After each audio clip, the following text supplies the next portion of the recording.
Gloire à Dieu et que le nom du Seigneur soit béni. Merci de reprendre votre place, s'il vous plaît. Quelqu'un lève sa main droite et dit: Seigneur, merci pour la parole que je viens de recevoir.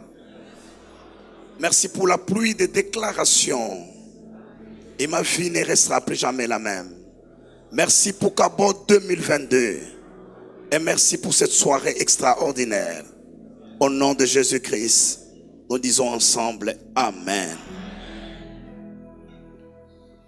Nous voulons renouveler notre reconnaissance et gratitude au révérend Wafo, cet homme exceptionnel, cet homme de vision, cet apôtre pour cette saison et pour notre génération, avec le message de la prospérité et des clés qui accompagnent, c'est-à-dire des évidences pour aider l'Église à pouvoir aller de l'avant, à pouvoir violer des frontières et entrer là où hier elle ne pouvait pas.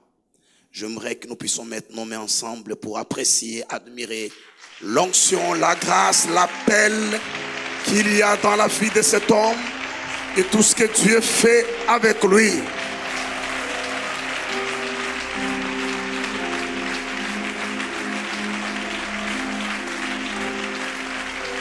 Gloire à Dieu. Merci à l'apôtre Zando pour ce message percutant. Je suis abondamment béni, profondément béni, et c'est mon cœur qui parle. Merci. Merci également à l'apôtre Abraham. Il était une grande bénédiction pour moi ce matin. Il est encore là. Vous savez, des hommes de Dieu à une certaine dimension, même s'il ne parlait pas, mais le fait qu'il est là, son onction vous contamine, vous affecte. Est-ce qu'on peut mettre nos mains ensemble?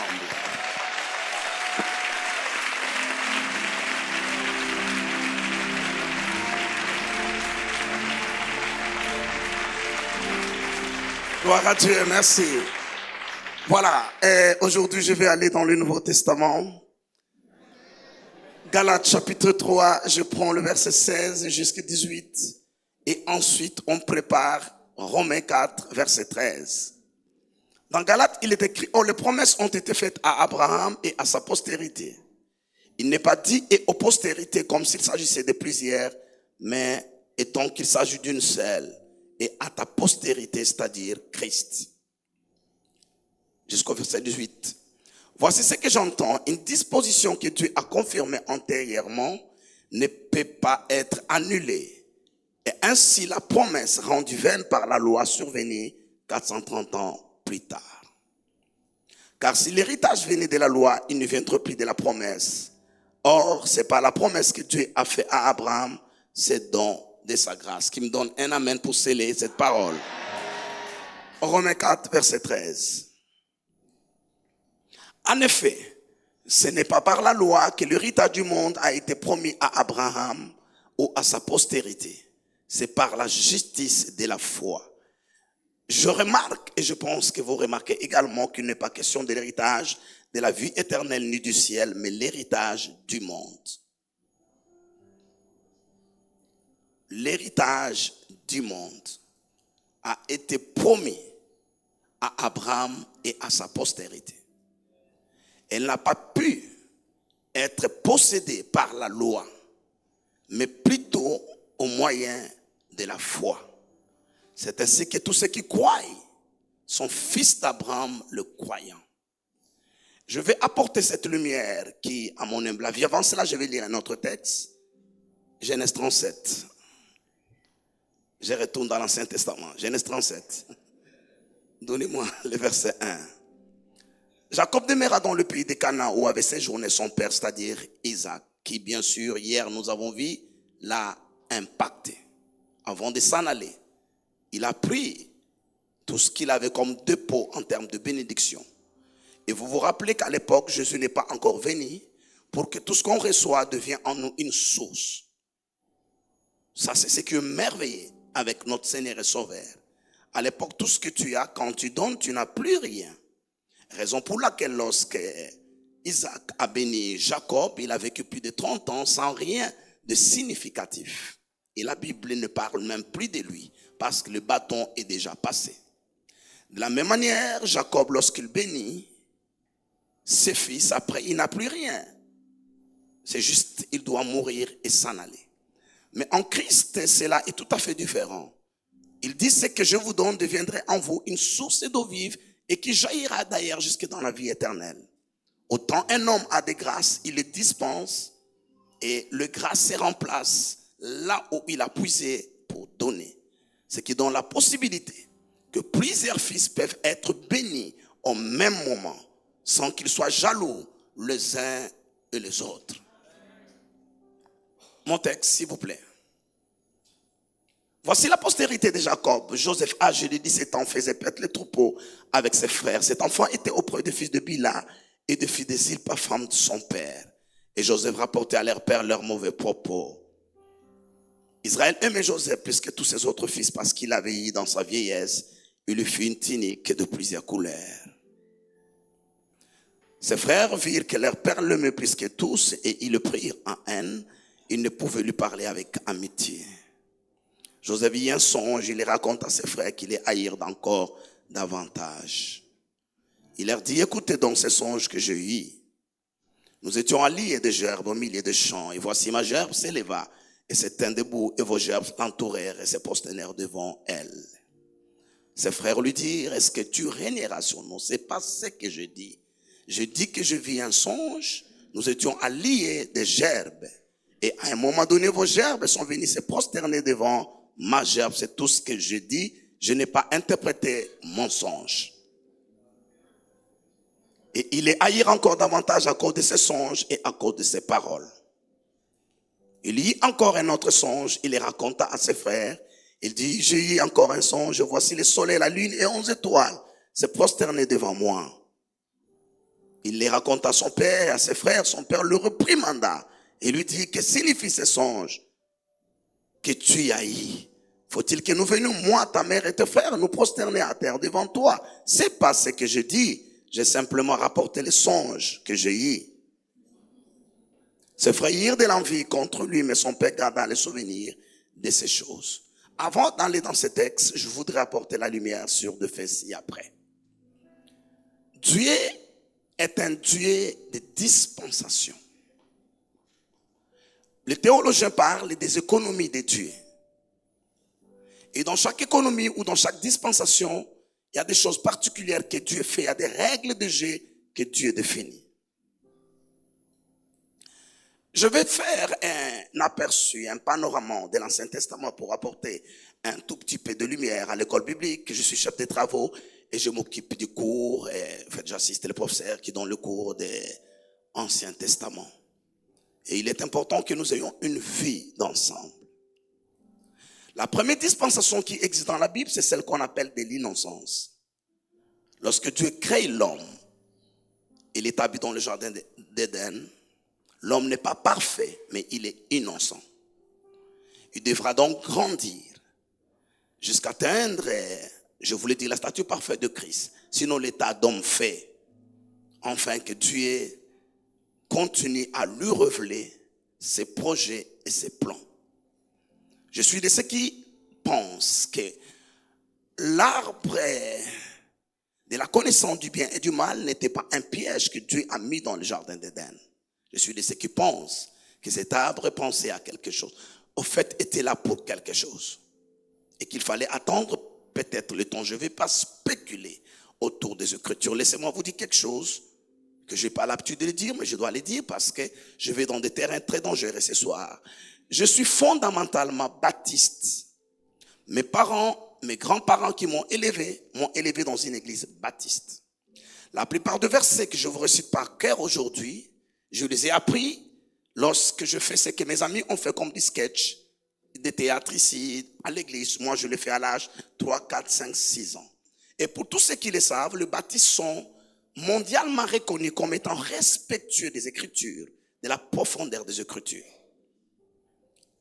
Je ne joue pas, je ne manipule pas les textes, je ne joue pas avec les Écritures. Les Écritures sont très sacrées pour moi.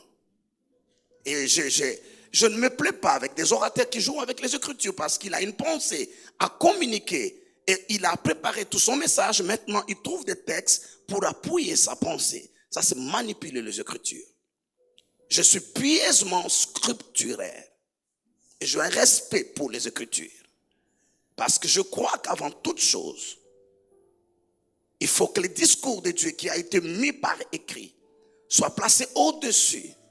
Et cette tradition, parce que toutes les traditions ne sont pas mauvaises, cette tradition baptiste dans laquelle j'ai grandi ne me lâchera pas. J'ai un respect, aucune expérience, aucun don spirituel, aucun mouvement prophétique. J'aime les choses de l'esprit. Ne peut être égalé à la parole qui est établie comme l'autorité suprême.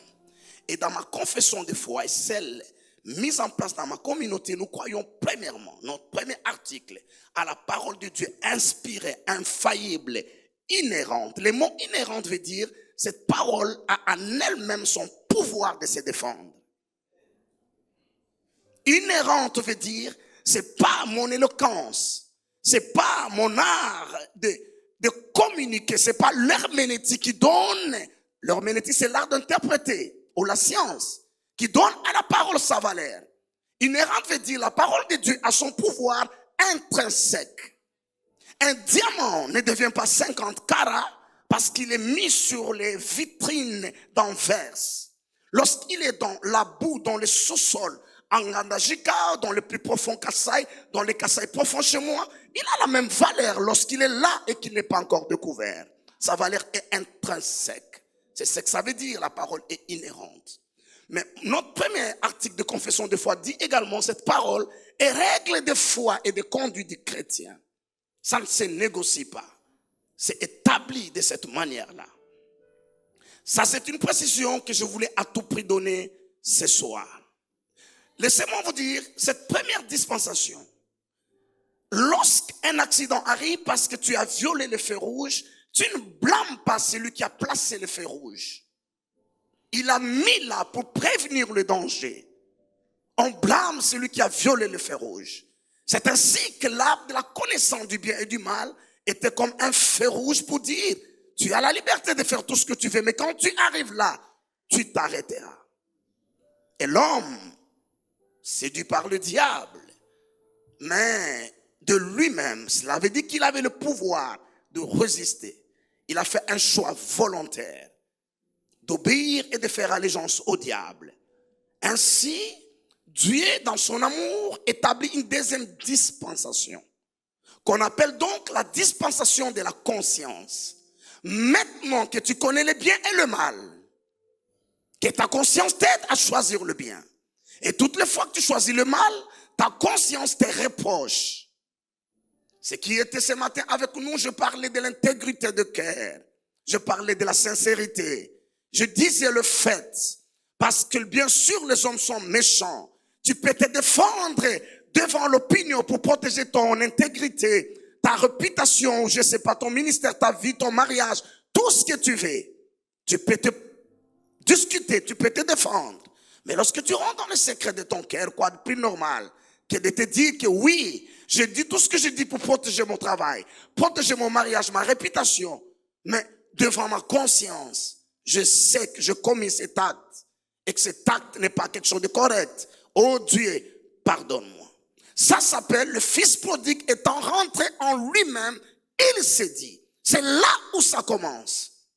Le fils prodigue étant rentré en lui-même et s'est dit. Ne vous trompez jamais. Ne vous mentez jamais. Si vous êtes coincé, que vous le faites avec quelqu'un d'autre, c'est un péché à confesser bien sûr. Mais avec vous-même, ne le faites pas. Ne faites pas de fantaisie. Soyez vrai. Soyez entier avec vous-même. Ça, c'est la dispensation de la conscience que Dieu a instituée après la chute de l'homme. Mais plus les hommes se multiplient sur la face de la terre, plus le mal commence à grandir. Et la Bible dit, le cœur de l'homme s'est porté tout le temps vers le mal.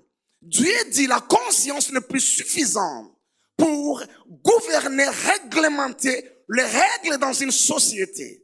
Parce que la conscience, à force de la brimer, à force de le faire taire, elle finit par s'aligner à ce que vous voulez. Écoutez-moi, quand quelqu'un dit que ma conscience ne me reproche pas, le péché n'est pas, ta conscience n'est pas le standard qui détermine le bien et le mal. Le bien et le mal sont des valeurs absolues. Ça ne dépend pas de ta conscience. Parce que si ta conscience est flétrie, si ta conscience est corrompue et n'a plus la capacité, le discernement, vous vous rendez compte, la première fois que tu commets tel péché, tu ne peux pas dormir, tu n'es pas tranquille. Si tu le fais une deuxième fois, une troisième fois, une quatrième fois, à un moment donné, c'est pas que ta conscience ne parle plus, mais tu as brimé la voix de ta conscience. Dieu dit, je ne peux plus faire confiance à la conscience individuelle pour une vie en société, parce qu'ils sont devenus nombreux. Ainsi, il envoie le déluge et il tue toute l'humanité par les eaux du déluge qui ne descendaient pas seulement d'en haut, mais aussi les sources sont ouvertes, les sources de l'abîme. Parce que l'eau, la terre est sortie des eaux. Il y en a en bas, il y en a au-dessus. Lorsque par sa grâce, bien sûr sa grâce, il sauve Noé. À la sortie de l'arche, Dieu institue une autre dispensation. Celle de la conscience continue à fonctionner, mais elle gère des vies individuelles. Mais pour la vie en collectivité, Dieu établit la dispensation qu'on appelle du gouvernement humain. Par cette célèbre phrase qui dit, je demanderai le sang de l'homme à l'homme son frère. La notion de pouvoir public n'a pas été mise en place par le génie humain, pas par les sciences politiques, les droits ou tout autre. C'est Dieu qui a dit, je demanderai le sang de l'homme à l'homme son frère. Qu'est-ce que cela veut dire? Organisez-vous en société pour que la vie soit protégée et que tout celui qui touche à la vie ou aux intérêts des autres, qu'il puisse se rendre compte. C'est alors qu'a commencé le concept de pouvoir public. C'est là où c'est né. Et les gens ont évolué ici. Ainsi, nous sommes dans Genèse 9. Jusqu'on arrive dans Genèse 11, ils se donnent le kilo, ils se donnent l'audace de bâtir une tour dont le sommet arriverait jusqu'au ciel. Dieu les disperse et vous savez. Et Acte, Paul dit, Dieu les a laissés les cherchant en tâtonnant, bien qu'ils ne soient pas loin d'eux. Ils sont dans la dispensation du gouvernement humain. Il les laisse le chercher en tâtonnant. Et dans Genèse 12, Dieu trouve un homme. Qu'est-ce que je suis en train de dire? Si vous avez des responsabilités dans la société, qu'elles soient publiques ou privées, vous ne gérez pas vos affaires, vous ne gérez pas les affaires de l'État sous la dispensation de la grâce. Vous les gérez sous la dispensation du gouvernement humain. Toutes les grandes sociétés ont été battues sur cette règle de rigueur. Quand quelqu'un, tu es policier, quelqu'un a violé la loi et qu'il demande pardon, oui, tu le pardonnes, mais le ticket, il doit le payer. Le prix, il doit le payer. C'est cette rigueur qui a bâti des sociétés solides par des systèmes qui sont efficaces.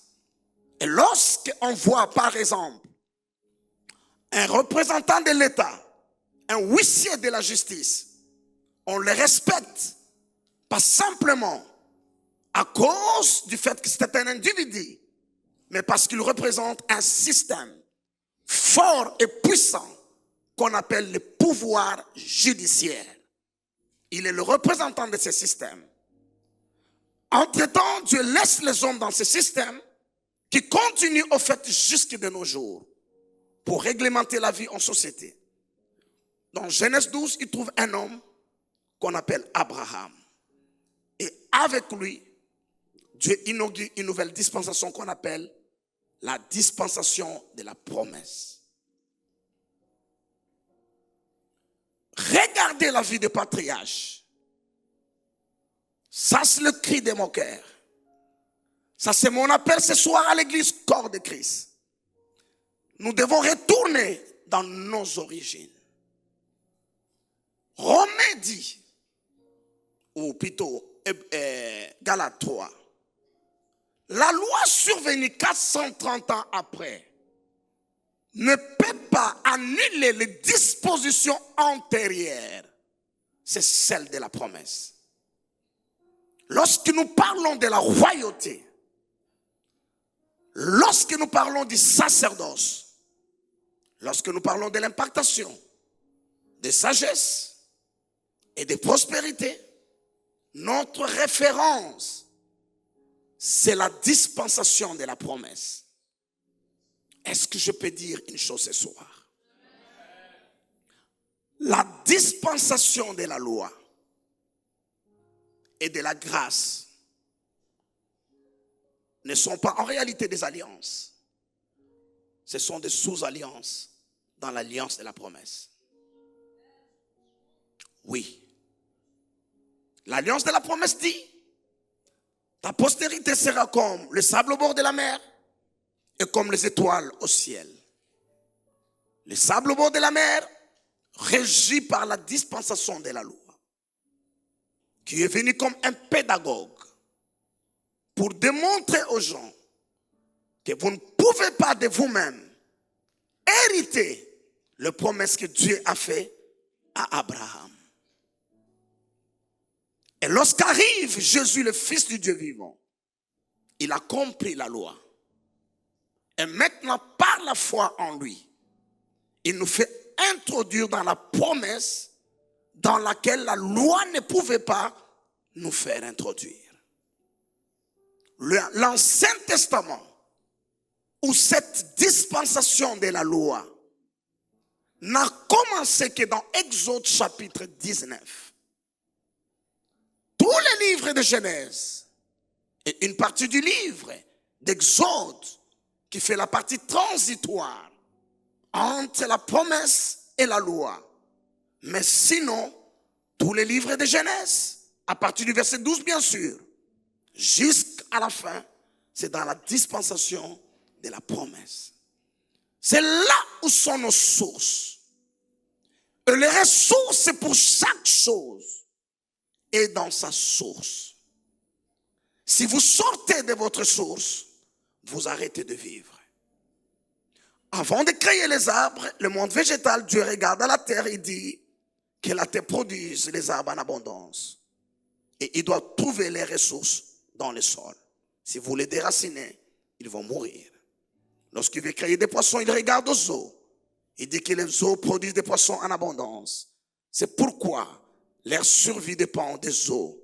Lorsque vous les sortez des eaux, ils seront étouffés et finiront par mourir. Notre origine, notre source est dans la dispensation de la promesse. C'est pourquoi la Bible dit tous qui sont en Christ sont fils d'Abraham, héritiers de la promesse.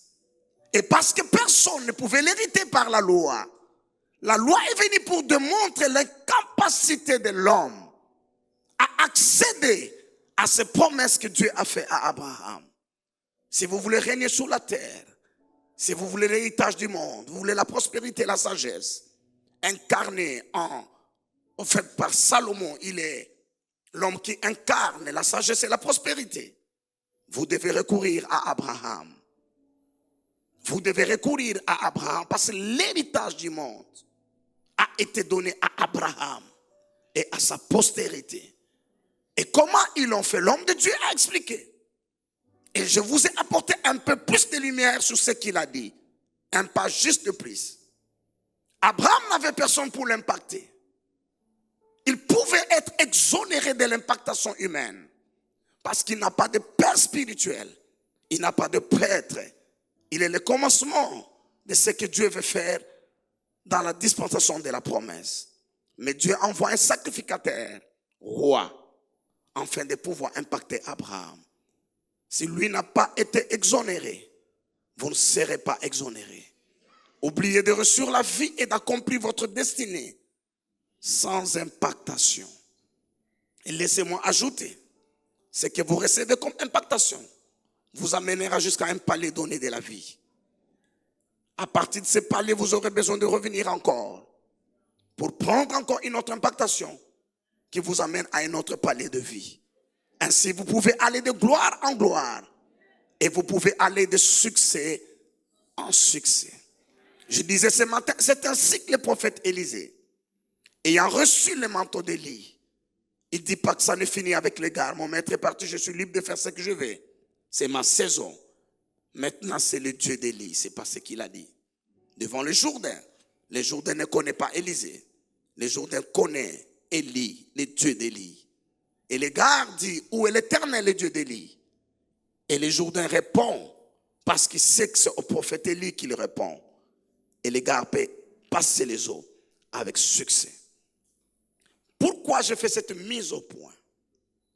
Parce qu'Abraham, ayant été impacté par Melchisédek, a oublié de déposer, de transférer ses dépôts en son fils Isaac. Est-ce que ce n'est pas la raison pour laquelle vous posez la question l'autre soir? Lorsqu'on arrive à Guérard, on se pose la question. Où est passée toute la richesse matérielle que Abraham a léguée à Isaac? Cette richesse ne peut pas être transgénérationnelle parce qu'il n'a pas reçu le plus important qui a créé cette richesse. Ainsi, Dieu revient sur terre comme a dit l'homme de Dieu pour à nouveau impacter lui-même Isaac. Et hier, nous avons vu qu'Isaac, à son tour, voulait impacter Ésaü, mais par des combines qui, du reste, répondent aux règles de la vie. Parce qu'Ésaü, je peux prendre sa part et dire qu'il a été manipulé, c'est pas vrai. Il a lui-même vendu son droit d'aînesse. Il avait faim, il voulait manger. Et de sa propre bouche, il a dit, à quoi ça me sert? Ce droit d'aînesse que je n'ai jamais vu. Je m'en vais mourir. Oh, vous savez, vous et moi, nous avons la plupart d'entre nous jeûné 3 jours à sec. Nous sommes encore en vie jusqu'aujourd'hui. Lui dit juste pour un jour, je m'en vais mourir. À quoi me sert ce droit d'aînesse? Jacob dit non, jure-les-moi. C'est une transaction. Et à l'époque, le serment avec valeur d'un sceau ou d'une signature. Tu me le jures. Et il a juré. La Bible dit plus tard, avec repentir et larmes, il n'a pas pu changer parce qu'il était, c'est pas moi qui l'ai dit, c'est la Bible. Il était un homme profane. Il ne connaissait pas la valeur des choses spirituelles. Jacob a pris la chose. Et nous avons vu tout ce que cela a produit pour Jacob. Mais nous avons également vu hier qu'à la fin de sa vie presque, il dit à Pharaon, mes jours ont été de paix inférieurs à ceux de mes pères. Ils ont été mauvais. Pourquoi? Parce qu'il a triché à la base de la transaction. Son père voulait un gibier. Lui a donné un chevreau en lieu et place du gibier. Il a menti. Le goût, c'est ça ce qu'on appelle le goût, le goûter de son père. Mais il n'a pas menti. Il n'a pas su tromper son onction. Lorsque lui voulait son gibier, c'était Rachel. On lui a donné le chevreau qui est Léa. Il pose la question à Laban, pourquoi m'as-tu trompé? Parce que toi, tu avais trompé ton père. Et Jacob a perdu tout ce qu'il a toujours aimé le plus. Vous savez qu'il avait qu'une seule fille qui s'appelait Dina. Et on a violé sa fille à Sichem. Ça, c'est des choses qui ne vous arriveront jamais au nom de Jésus-Christ. Je lève ma main droite, je décrète et je déclare. Si quelqu'un va dans ce sens, vouloir te violer, ta fille, tes enfants, tes nièces, qu'ils soient paralysés 2 minutes avant de commettre son forfait. Je ne me répands pas de cette parole, je l'appuie. Qu'elle arrive ainsi. S'il n'y a pas de signe, les gens ne vous respecteront pas. Les gens doivent savoir qu'aujourd'hui sur la terre, Abraham a encore des descendants. Et que quiconque les maudit est maudit au nom du Seigneur Jésus-Christ. Qui me donne un grand amen? Qui me donne un grand amen? Et plus tard, il a perdu Rachel, sa bien-aimée. Et je disais hier qu'il a enterré en route entre Bethel et Bethléem, Ephrata. Elle n'est pas entrée dans le domaine où on enterrait à Macpéla, à Hébron, où Abraham a acheté comme propriété pour enterrer ses morts. Elle n'est pas entrée là. Un peu plus loin, il a perdu Joseph. Tout ce qu'il aimait, il devait le perdre. Parce qu'il a menti dans la transaction qu'il a fait avec son père. Mais c'est arrivé maintenant son tour. Et dans les textes que nous avons lus de Genèse 37, on peut relire les textes si on me le met au tableau. Je trouve ces textes, non, à partir du premier verset. Je trouve que ce texte n'est pas correct. Ce texte est injuste à partir du premier verset.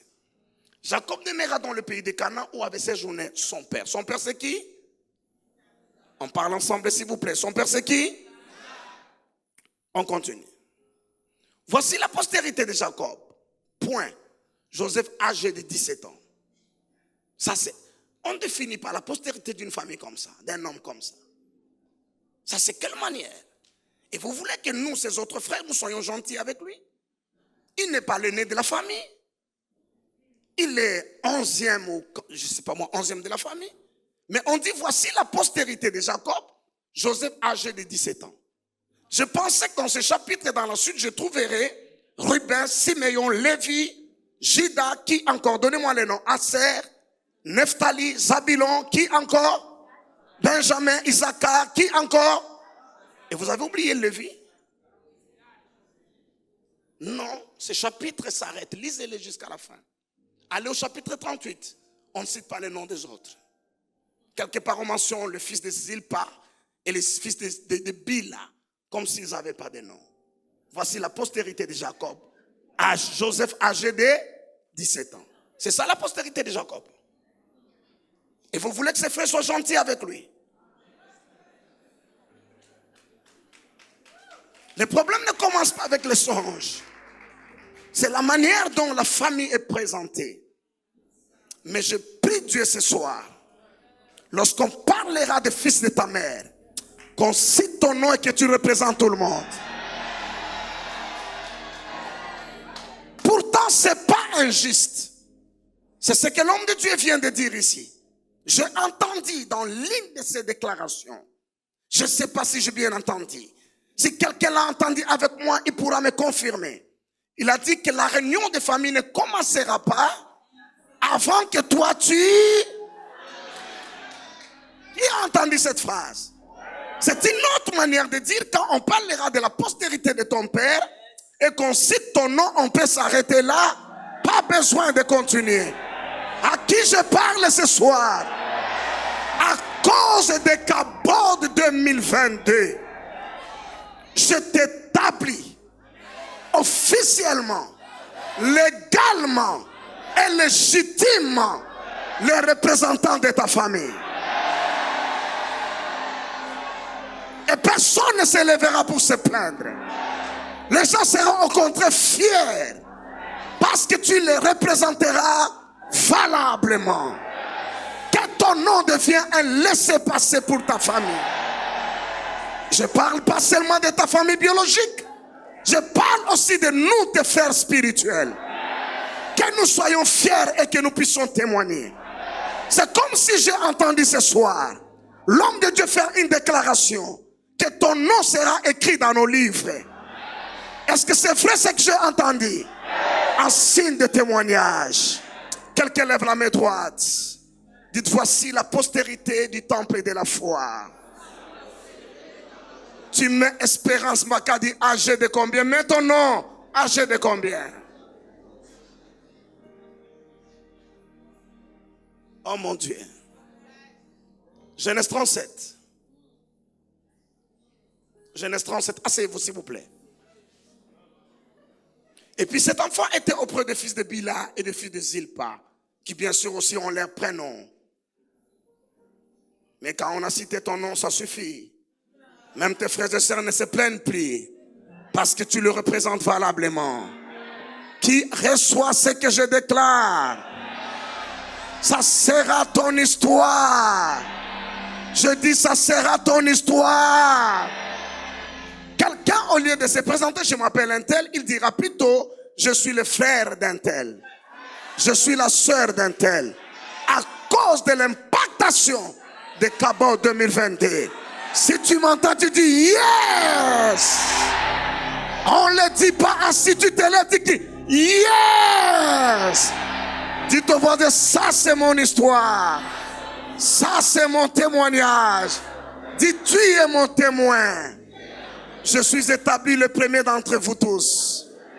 Je suis établi votre représentant. Il en sera ainsi. Qui crie yes que je l'entends. Ça c'est Cabot 2022. Oh mon Dieu, je sens quelque chose dans l'air s'amplifier. Je sens quelque chose entrer en toi et faire de toi la référence dans ta génération. Donnez-moi mon texte, on va rapidement ce soir. Femme de son père et Joseph rapportaient à leur père leurs mauvais propos Parce qu'ils n'admettaient pas, ils n'acceptaient pas, ils ne comprenaient pas que des fils parlent de mauvais propos sur leur père. Ça, c'est aussi Joseph. Joseph n'est pas Absalom. Comme l'a dit l'apôtre Zando. Il place son QG quelque part vers la route qui conduit vers son père. Il fait arrêter les gens et leur dit: oh, si moi j'étais roi à sa place, je rendrais justice au peuple d'Israël. Il a conduit dans son aventure même l'homme le plus sage de son temps qui s'appelait Achitophel. Achitophel était un homme phénoménal comme il y en a eu dans toutes les générations. La Bible dit que sa parole avait autant de valeur que la parole du Dieu très haut. Quand Achitophel a parlé, vous prenez sa parole, vous mettez dans la balance avec la parole de Dieu, ça pèse de la même manière. Il y a des hommes sur terre que Dieu envoie pour aider les autres. Ils n'ont pas de vie pour eux-mêmes. Avez-vous déjà vu un homme qui a choisi comment mourir, quand mourir et où mourir de lui-même? Achitophel a choisi où mourir, quand mourir et comment mourir. Il a mis de l'eau dans sa maison, il est entré, il s'est pendu lui-même et il est mort. Parce qu'il a dit: je suis Achitophel. Absalom n'a pas suivi mon conseil. Il n'aura pas de succès et je ne peux pas partager sa honte. Laissez-moi mourir dignement de la mort de mon propre choix et de mon propre temps. Il y a quelque chose avec le père. Posez la question. Absalom, lui, c'était le mentor de David, c'est différent. Mais Absalom a été récupéré par des cordes dans la forêt. Son cheval est passé. Lui est suspendu entre le ciel et la terre pour s'être révolté contre son père. J'aurais voulu vous céder mes 35 minutes pour que vous continuiez à pousser là-dedans. Parce qu'il y a beaucoup d'Adonijah. Il y a beaucoup d'Adonijah à l'église. Des hommes, quand ils voient quelqu'un dans le couloir, qu'est-ce que tu viens faire? Je vais payer ma dîme. Ta dîme est de combien? Ça, c'est quelle question? C'est quelle intention, ça? C'est quelle intention, ça, que de poser à quelqu'un la question, ta dîme est de combien? Et ça dépend du montant qu'il donnera. Tu vas inventer un prétexte que le pasteur n'est pas là. Tu laisses, moi je vais aller.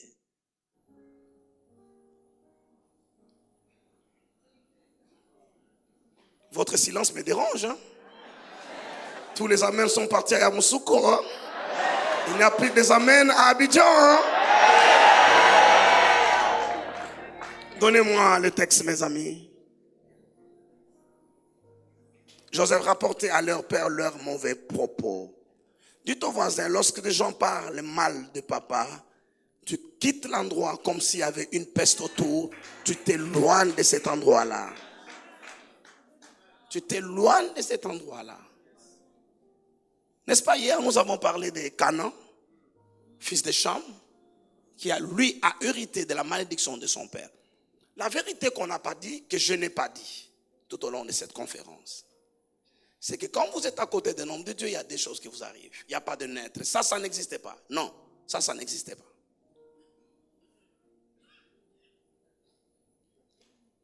Il y a soit son onction que vous recevez, soit c'est la lèpre. Ouais. Souvent, il n'y a pas de naître. Très, très souvent. Soit vous restez dans l'équipe des 11, soit vous êtes Judas, lépreux, et vous vous pendez vous-même. Ça se passe de cette manière-là. Mais ça ne sera pas votre histoire. Ici, nous ne sommes pas sur la montagne des Bals. Nous sommes sur la montagne de Garizim. Kabot, c'est la montagne de bénédiction. Et vous serez bénis et vous prospérerez. Donnez-moi un grand amen et que je vous entende. Naître veut dire ni chaud ni froid. Non? Naître, ça veut dire ni chaud ni froid. C'est une question que je pose. Non, ça ne veut pas dire ni chaud ni froid. Ça veut dire ce que vous voulez décider de donner. Et que Dieu bénisse tous qui vont se connecter à neutre. Au nom de Jésus. Donnez-moi les textes. 32 minutes, on reste. Israël aimait Joseph plus que tous ses autres fils parce qu'il avait eu dans sa vieillesse. Il lui fit une tunique de plusieurs couleurs. Ses frères virent que leur père l'aimait plus que tous. et eut le prier en haine et il ne pouvait lui parler avec amitié. Joseph vit un songe, il les raconte à ses frères qui les haïrent encore davantage. Là, il y a autre chose que nous devons corriger dans ce texte-là qui n'est pas normal. C'est pas normal. Donnez-moi Joël chapitre 2, le verset 28. Joël 2, verset 28 doit corriger ce texte parce qu'il est... Donnez-moi les textes qui viennent avant, voilà. Non, ouais, voilà. Après cela, je répandrai mon esprit sur toute chair, vos fils et vos filles prophétiseront. Vos vieillards auront des songes et vos jeunes gens auront des visions. Laissez-moi vous expliquer ce que Joël veut dire. C'est prouvé scientifiquement. Qu'est-ce qui est prouvé scientifiquement? L'homme est un esprit possédant une âme habitant dans un corps. Dieu l'a créé ainsi. Les autres oublient la dimension de l'esprit, l'ignorent la plupart des scientifiques. Mais si vous leur posez la question, où est-ce que vous placez la conscience? Ils vous diront quelque part, c'est pas vraiment dans l'âme, mais. Ok. Je prends l'esprit, je le mets de côté, je prends le corps, je le mets de côté. Je vais traiter avec l'âme. L'âme a 3 composantes. Ça, les psychologues sont d'accord. Ils ont établi ce fait-là.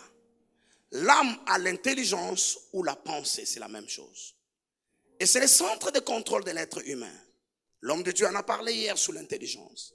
Sans intelligence, vous n'allez nulle part. C'est comme ça que des gens qui explorent l'espace, qui placent des engins dans l'espace, qui font progresser la vie, ne parlent pas en langue, mais ils utilisent simplement cette faculté qu'on appelle l'intelligence. Ça fait plus de siècles, un siècle. Où en sommes-nous avec les métros d'Abidjan? À quelle étape nous sommes? Non, je suis sincère. Je pose une question sincère, je suis. Ça avance, gloire à Dieu. Ça fait plus d'un siècle et quelques années qu'on a fait le métro à Londres et à Paris. Ça fait plus d'un siècle. Pour revenir sur ce que l'homme de Dieu a dit, nous avons encore des problèmes avec nos routes sous la terre. Les autres ont fait des métros, ça fait plus d'un siècle. Et ils ne l'ont pas fait en parlant en langue. Je ne maîtrise pas le parler en langue, je connais les avantages. Je fais des nuits de parler en langue. Il n'y a pas quelque chose que j'aime comme le parler en langue. Mais chaque chose a sa place. Ils l'ont fait avec la faculté qu'on appelle l'intelligence. C'est un don que Dieu a fait aux hommes. Il y a la volonté ou le pouvoir des choix. C'est la deuxième entité de l'âme. Et le troisième, c'est les sentiments ou les émotions. Je prends les sentiments, les émotions, je mets de côté. Je prends la volonté ou le pouvoir de choix, je mets de côté. Je vais traiter ce soir avec l'intelligence ou la pensée. L'intelligence a 2 chambres. La première chambre, c'est ce qu'on appelle le souvenir. C'est là où est logé toutes les expériences, tout ce qu'on a vécu jusqu'à notre présent là. C'est logé dans ce qu'on appelle le souvenir ou la mémoire. La deuxième chambre, c'est ce qu'on appelle l'imagination. C'est là où on projette le futur. L'homme de Dieu l'a si bien expliqué hier. Il parlait de la créativité de pensée. Il parlait de la compréhension. Il parlait de... Tout ça se passe dans cette chambre qu'on appelle... C'est vrai que vous devez aller dans le souvenir. Parce que c'est comme ça qu'il nous a recommandé de lire des livres. Vous voulez entrer dans un domaine, allez voir qu'est-ce que les autres ont fait. Mettez ça dans le souvenir. Pour que dans le souvenir, vous puissiez des éléments qui vous permettent de vous projeter dans le futur. Maintenant, regardez ce que Joël dit. Je répandrai de mon esprit sur toute chair. Vos fils et vos filles prophétiseront. Prophétiser concerne le monde spirituel, le couloir de l'éternité qui envahit le temps. Les réalités invisibles qu'on amène dans le visible. Et il dit, où est le texte? Vos vieillards auront des songes. Pourquoi? Parce que leur chambre de souvenir est remplie des événements. Ils ont vécu tellement des expériences. Ils ont vécu dans la vie. Ils ont tellement emmagasiné. On parle de vieillards. Ils n'ont plus beaucoup d'années de vie.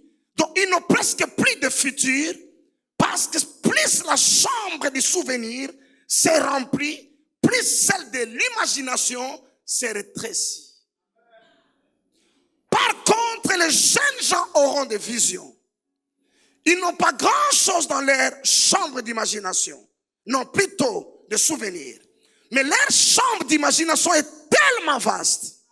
Parce qu'ils sont au-devant des années. Ils peuvent se projeter dans les 30 ans qui viennent. Ils peuvent rêver d'une Côte d'Ivoire et d'une Afrique dans les 50 ans à venir. C'est comme ça que les autres disent que la jeunesse, c'est quoi de demain? C'est la Côte d'Ivoire de demain, c'est l'Afrique de demain. Moi je dis c'est d'aujourd'hui et c'est de demain. Mais dans le texte ici, Joseph pêche contre cette loi. La Bible dit, retourne-moi dans Genèse 37. À 17 ans, il a eu un songe. Qui lui a donné le droit d'avoir un songe? Parce que des jeunes gens doivent avoir des visions du futur. Est-ce que je peux avoir mon texte, s'il vous plaît? Shamarandus Kabranda. On remonte verset 5. Sharamanda, Rabakoka. Joseph y eut quoi? Un songe. Mais vous ne connaissez pas l'origine de ce songe. Allons au verset 4. Nous allons lire la Bible différemment. Souvent vous lisez, vous descendez. Des fois il faut remonter. Et vous comprendrez d'autres choses. On remonte dans verset 3. Israël aimait Joseph plus que tous ses autres fils. Parce qu'il avait eu dans sa vieillesse. Il lui fait une tunique de plusieurs couleurs.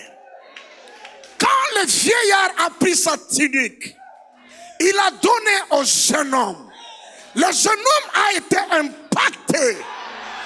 Il a quitté les rangs des jeunes hommes. Il est entré dans le domaine des vieillards. Je prie Dieu, même si tu n'as pas touché 1 milliard, que tu quittes le domaine de 100 milliers. Bienvenue dans le cercle des milliards.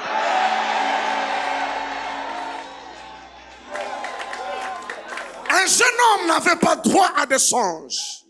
Un jeune homme a droit à des visions.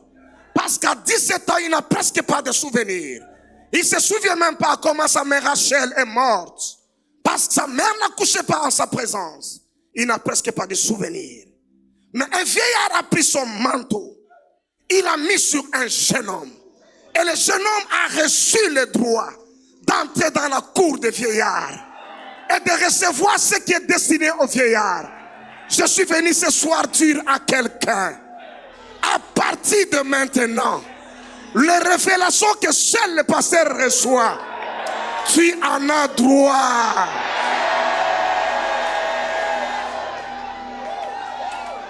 Bienvenue dans le club des vieillards. Je dis bienvenue dans le club des vieillards. Les vieillards sont ceux qui jettent à Dieu leur trône, leur couronne. Mais comment ils le font continuellement? Madame Zando, Maman Pasteur, explique-nous. Comment ils le font continuellement? La Bible dit qu'ils jettent continuellement leur couronne en disant Saint, Saint, tu es Saint. C'est-à-dire dans le domaine des vieillards, quand tu jettes une couronne, une autre se remplace automatiquement. À 17 ans, Joseph est admis dans la cour des vieillards. Et les richesses de vieillards, il en a droit. Tout le reste n'est que l'histoire. Tout le reste n'est que la suite. Le problème, c'est que la tunique du vieillard lui a été donnée. Et par cette tunique, il a été impacté. En fait, Jacob l'a sorti du milieu de ses frères. Il l'a placé dans les rangs de père. Vous vous êtes jamais posé la question pourquoi Jacob a adopté Ephraïm et Manassé? Et la question que moi je vous poserai, où est la tribu de Joseph?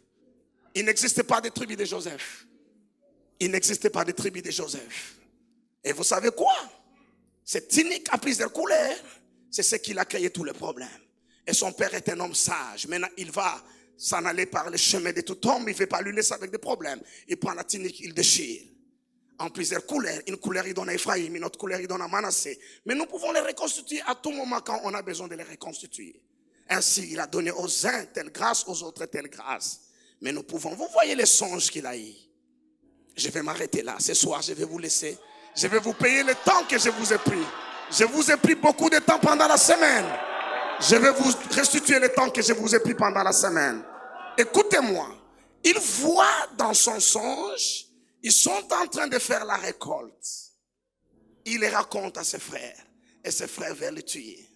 Vous-même, vous n'avez aucun songe de votre propre vie. Quelqu'un rêve pour vous et il n'a pas rêvé que vous étiez des esclaves. Il rêve que vous êtes en train de moissonner là où vous n'avez pas sémé. N'est-ce pas un bonheur que de moissonner? Dans ces songes, on ne sait pas où est-ce qu'on a sémé. Parce qu'ils n'étaient pas de cultivateurs. Ils étaient de bergers. Mais ils se retrouvent en train de moissonner. Je décrète et je déclare. Tu moissonneras même là où tu n'as pas sémé. Que Dieu embrasse les cieux et la terre. Et que les richesses des nations viennent sur ton chemin. Dieu est un Dieu de miracles. Que le travail que tu fais ne soit qu'un prétexte. Une plateforme pour que Dieu puisse t'enrichir. La Bible dit, la richesse est comme un oiseau. Si vous faites suffisamment de bruit dans cette maison, attendez d'abord. Si vous criez, vous bousculez des arbres, les oiseaux vont s'envoler et changer des arbres. Ils passeront de la main de tel occultiste vers chez toi. Mais il faut que des bruits fassent emballer la terre. 1, 2, 3! Oh, oh, oh! Oh!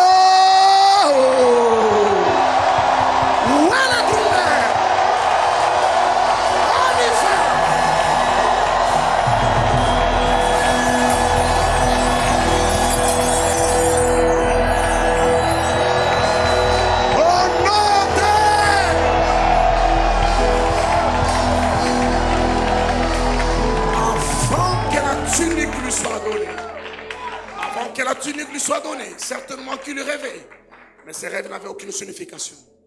Dites à ton voisin, ne me tue pas parce que j'ai des songes sur toi. Dites au voisin, dans mon songe, je ne t'ai pas vu mort. Je t'ai vu en train de moissonner. Dites, si tu ne peux pas voir et que moi je vois pour toi, où est mon péché?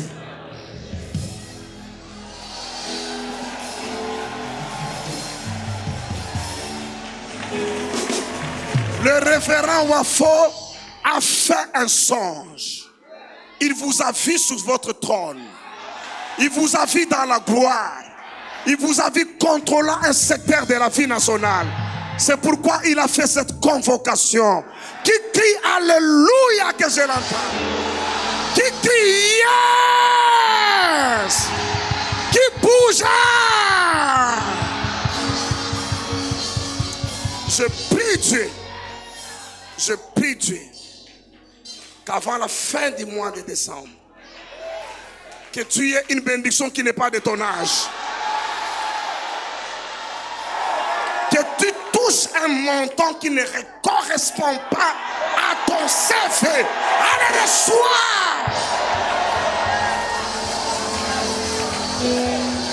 Korabarabara Sanda. Kilaramando Sarabanda. Kelarando Saraba. Kikabrato Brosalarama. Inamaranda Marama Sonda. Rababa, Rabaharandika. Lebe Sobra. À une étape donnée de ma vie, à une étape donnée de ma vie, peut-être j'avais 22 ans ou 21 ans. Je devais aller à l'université, mais je n'avais pas de quoi payer les frais académiques. Et mes parents ne le pouvaient pas, asseyez-vous s'il vous plaît. Et puis un de mes cousins, asseyez-vous s'il vous plaît, un de mes cousins m'a amené dans un coin de la ville où on lavait des voitures. C'est des jeunes gens qui, d'une manière manuelle, juste lavaient des véhicules, on le payait. Il m'a dit, tu ne restes pas comme ça. Tu tiens tellement tes études, viens, tu vas travailler ici. Il m'a mis dans les réseaux, on a commencé à laver des véhicules. Alors ces jeunes gens, ils étaient un peu révoltés de la vie. La plupart sortaient de familles déséquilibrées. Ils étaient des drogués, on lavait les véhicules et puis ils prenaient de la drogue, du chanvre et tout. Et puis ils m'encourageaient de prendre pour oublier les soucis de la vie. Mais moi, en lieu et place, je priais en langue, je leur disais, j'ai une autre drogue plus forte que celle-là. Quand tu l'as pris, à un moment donné, tu oublies que tu n'as pas mangé, tu oublies toutes les souffrances de la vie. Rando Sheila Ramakanda. Après, et se moquer de moi, me disait que Dieu est injuste.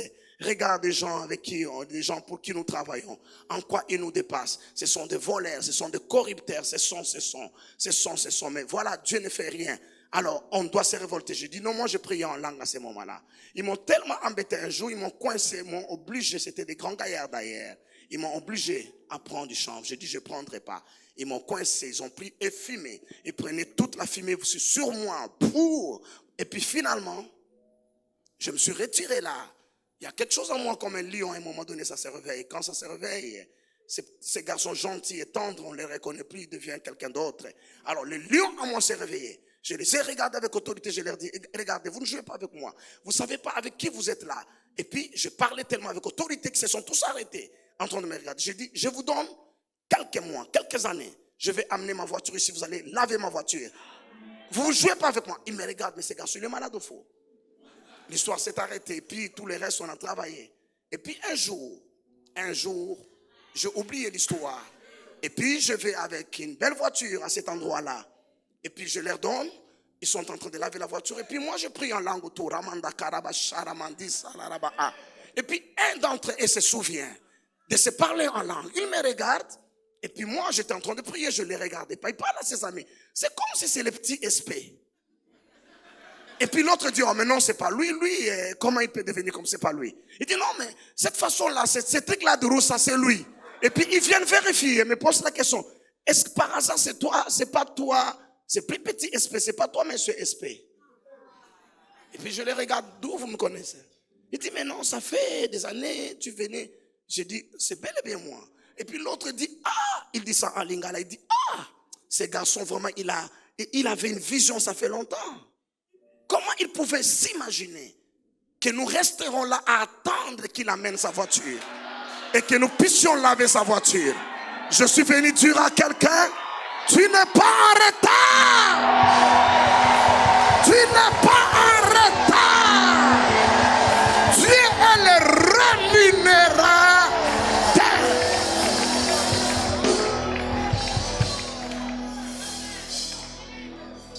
Dieu dit, c'est pas en vain que je vous ai dit de me chercher. Dieu est le rémunérateur. Dieu est le rémunérateur.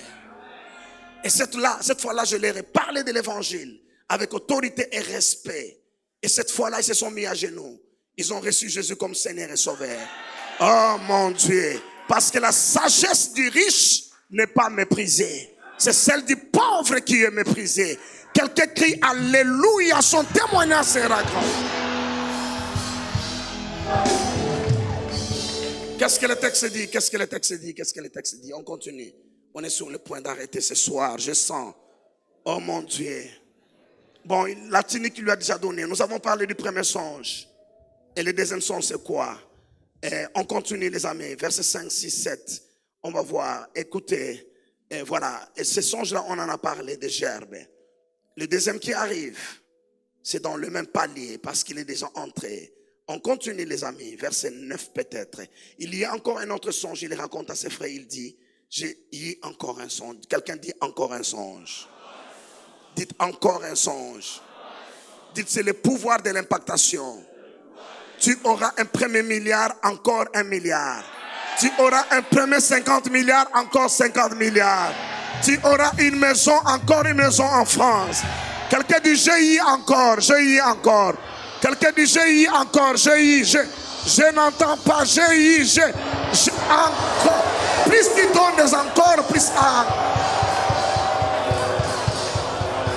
au nom de...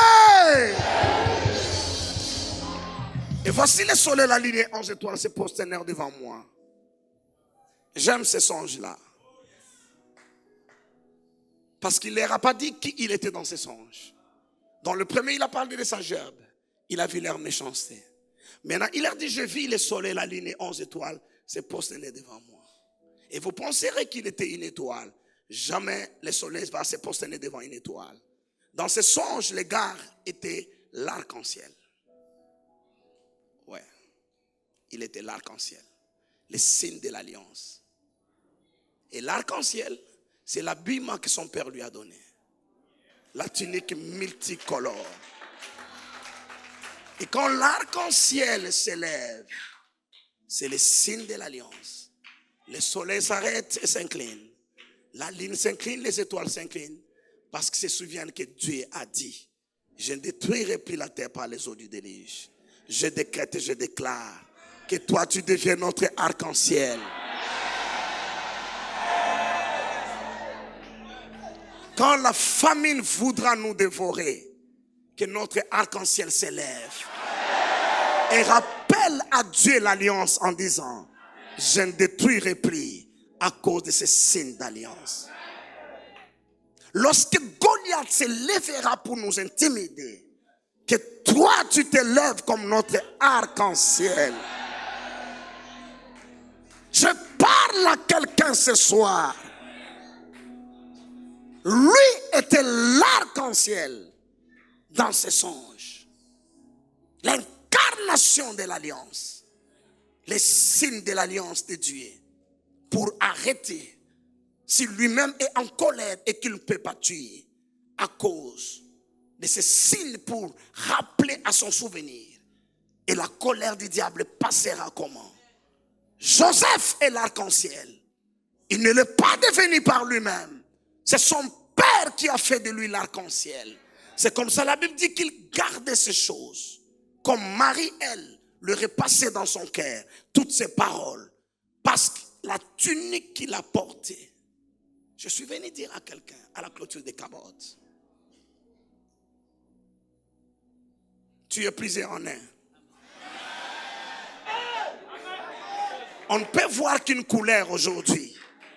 Mais d'autres sont cachés en toi. Ça se manifestera au fur et à mesure. Voilà le pouvoir de l'impactation. Tout le reste n'est que la suite logique de ce qui s'est passé. Qu'il arrive chez Pharaon, qu'il rencontre les chansons et les panetiers. Au fait, les chansons et les panetiers ne viennent pas en prison par hasard. Parce que son grand-père, non, c'est son arrière-grand-père Abraham a rencontré un panetier et un chanson qui lui a amené le pain et le vin et qui l'a béni par le Dieu très haut. Et lui est fils d'Abraham. Il faut que les chansons viennent en prison. Cela veut dire si quelqu'un doit perdre son poste dans le gouvernement pour venir te rencontrer au niveau où tu es, qu'il perde son poste et qu'il vienne te rencontrer. Shamarando brashanda, kalaramando brosha, rekabrata. Son grand-père ayant rencontré les panetiers et les chansons, ils n'étaient pas deux, mais c'était deux en un. Melchisedec apporta du pain et du vin. Il bénit Abraham par le Dieu très haut. Et c'est normal que bénissant Jacob, Isaac a dit que l'Éternel te donne quoi? Qu'il te donne du blé et du vin en abondance. Du blé, le pain et le fruit du blé. Le vin et le fruit de la vigne. Ça devient une propriété de la famille. Ça devient une marque de la famille. Et c'est ainsi qu'il devait venir. Et le panetier est mort pourquoi? Parce qu'il est écrit la chair ne sert à rien. Il fallait que le panetier meure. La vie est dans l'âme et l'âme est dans le sang. Les chansons devaient vivre. Ils devaient vivre. C'est pourquoi de cette lignée est sorti pour nous un autre sacrificateur à la manière de Melchisedec. Mais celui-là n'est pas simplement sacrificateur comme était Melchisedec, mais celui-là est le souverain de l'ordre en question. Et pour nous, il a donné sa chair. Pour nous, il a donné sa coupe. Nous sommes des fils d'alliance. Que le diable devienne 10 000 fois diable, il ne te tuera pas. C'est trop tard qu'il te tue. Après qu'abord tu vivras. Et si ton corps avait des problèmes de maladie, nous sommes de la famille des chansons et des panetiers. Quelle alliance parle en ta faveur? Quelle alliance parle en ta faveur? Quelle alliance parle en ta faveur? Les chansons a oublié les jeunes prisonniers. Mais le Dieu du souvenir ne l'a pas oublié. Et posez-moi la question, la crise de l'Égypte était une crise de quoi? C'était une crise de blé. Mais vous serez surpris de constater que les Égyptiens qui étaient prévenus par les songes de Pharaon, l'interprétation de Joseph, qui avait mis en place un système économique qu'on appelle des réserves stratégiques, ces mêmes Égyptiens ont vendu plus tard leurs troupeaux, mais la famine les harcelait. Ils ont vendu leurs terres, la famine les harcelait. Ils sont venus à Joseph en se disant, nous nous vendons nous-mêmes, que nous devions les esclaves de sa majesté. Voilà ce que la sagesse peut faire. Un jeune homme qui est entré sur le marché des esclaves, presque nu, comme une marchandise. Mais avant qu'on le vende, avant qu'on le maltraite, il avait déjà reçu l'impactation de son père. Vous ne jouez pas avec les saisons. L'homme de Dieu a parlé des saisons. C'est des parenthèses que Dieu ouvre en envoyant ses anges. Est-ce que vous avez déjà réfléchi? Si Jacob avait attendu bénir Joseph à la fin de sa vie, comme il a impacté tout le monde, quelle serait devenue cette famille-là? Toi, tu penses que Cabo 2023, c'est la même chose que Cabo 2022? L'homme de Dieu a dit, Dieu travaille dans des saisons. Lui devait être impacté à 17 ans. Parce que Dieu voyait son parcours et tout ce qui lui arriverait. Vous lui avez enlevé le manteau. Vous avez mis le sang d'un animal. Et d'ailleurs, vous avez agi prophétiquement. Le problème de Caïn, c'est qu'après avoir, il devait tuer Abel avant que Abel n'offre son sacrifice. Caïn n'était pas smart, comme on dit en anglais. Ici, il était un garçon doué, intelligent. Il devait tuer son frère avant que son frère ne tue son animal. Parce que vous ne tuez pas le substitut et celui qui substitue au même moment. Ils ont tué l'animal. Ils ont trempé le sang en disant, Joseph ne mourra pas, cet animal est mort à sa place. Ils ont mis dans son manteau le sang de l'animal comme substitut. Une vie a été recueillie pour que la vie de Joseph soit préservée. Et la sagesse qu'il démontre chez Pharaon, cette sagesse-là est liée à la tunique multicolore, à l'arc-en-ciel. Je suis venu dire à quelqu'un, parmi les fils d'Abraham, il y a des étoiles. Il y a le sable au bord de la mer. Mais quelques-uns d'entre eux sont des arcs-en-ciel. Et parmi ces arcs-en-ciel, toi tu es l'un d'entre eux. Si vous lisez la fin de l'histoire, 3 choses. Il a établi gouverneur de son pays, maître de sa maison. Il est devenu père de Pharaon. À son âge, il est devenu père de Pharaon. Il est devenu père de Pharaon. Comment un jeune homme peut-il devenir père d'un homme, d'un roi plus âgé que lui? Parce que ce n'était pas le jeune homme, c'était le vieillard dont il avait reçu le manteau et l'impartation marchait avec lui. Et le psaume 105 rend cela plus clair. Il établit maître de ses sages pour qu'il enchaînât à volonté ses princes. Joseph avait le pouvoir en Égypte. Vous voyez des gars comme Jean-Bresse, l'autre c'est qui Jeannès, tous ces gens qui jettent les bâtons là, qui vont essayer de se concurrencer à Moïse. Leurs grands-pères ont été à l'école de Joseph. C'est la Bible qui dit, Pharaon l'établit pour qu'il enseignât la sagesse à ses sages. Ils sont tous allés au recyclage, à l'école de Joseph. Qu'il leur enseigne la sagesse de Dieu. Qu'il leur démontre que la sorcellerie égyptienne, ça c'est des aventures qui n'ont rien à voir. Qui n'ont rien à voir. Qui étaient représentées par le serpent. C'est comme ça lorsque le bâton de Moïse devient un serpent, il saisit le bâton. C'est la tête du serpent qui le met en bas pour dire que tu es écrasé, tu n'as plus de pouvoir. Mais tous ces gens-là qui... L'homme de Dieu vous avait dit des choses extraordinaires ce soir. La puissance a des limites. Moïse était un homme puissant, très puissant. Mais les magiciens ont essayé de l'affronter. Mais Joseph était un homme sage. Ils sont venus à son école apprendre. C'est la supériorité, la suprématie de la sagesse. Chamarando Cobra. Un manteau doit tomber sur toi. Vous ne dites pas à vos enfants, qui d'entre vous dit à ses enfants que moi j'allais laver des voitures pour payer les frais scolaires, vous aussi allez laver des voitures? Non. Mes fils, mes filles, mes enfants étudient dans les universités les plus prestigieuses du monde. où que tu ailles, quand tu parles de l'université de Californie, tout le monde sait que c'est top class. J'allais à l'école à pied. Mais avant d'aller à l'école, on me réveillait très tôt le matin par ma grand-mère. Elle m'envoyait à la rivière pour me laver et revenir avec un seau d'eau à la tête. Ça, c'est le matin. Avant d'aller à l'école, tu as déjà transpiré. Je demande pas à mes enfants de recommencer cela. Et bout de discuter, dit on ne va pas dans cette voiture-là à l'école. Qu'est-ce que nos amis vont penser? On ne va pas dans cette voiture-là à l'école. Nous voulons telle autre voiture. Nous ne voulons pas. Nous faisons ça. Nous faisons ça.